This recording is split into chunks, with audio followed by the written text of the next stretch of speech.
Mungkin nanti lebih anu jadi di Polres. Yang mana kita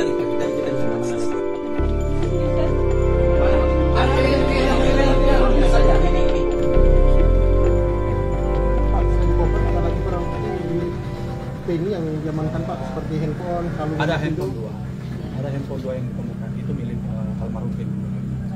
Kalau kalungnya Mas Pak? Kalau kalung emas belum. Jadi sejauh ini informasi yang kita dapatkan ada koper itu berisi baju dari almarhum, terus ada kunci mobil, terus ada 2 HP. Baru itu ya informasi yang kita dapatkan. Kalau dari pihak keluarga sendiri sudah yakin dengan terduga pelaku? Kalau menurut si pelaku itu kita belum pastikan, cuma yang dianukan itu adalah rumahnya ditemukan semacam barang bukti bahwa kopernya saya punya anak.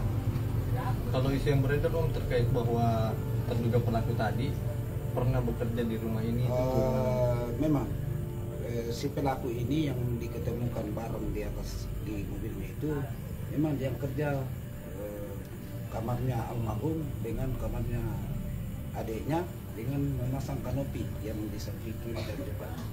Memang dia sebagai kepala tukangnya pemasangan koper dan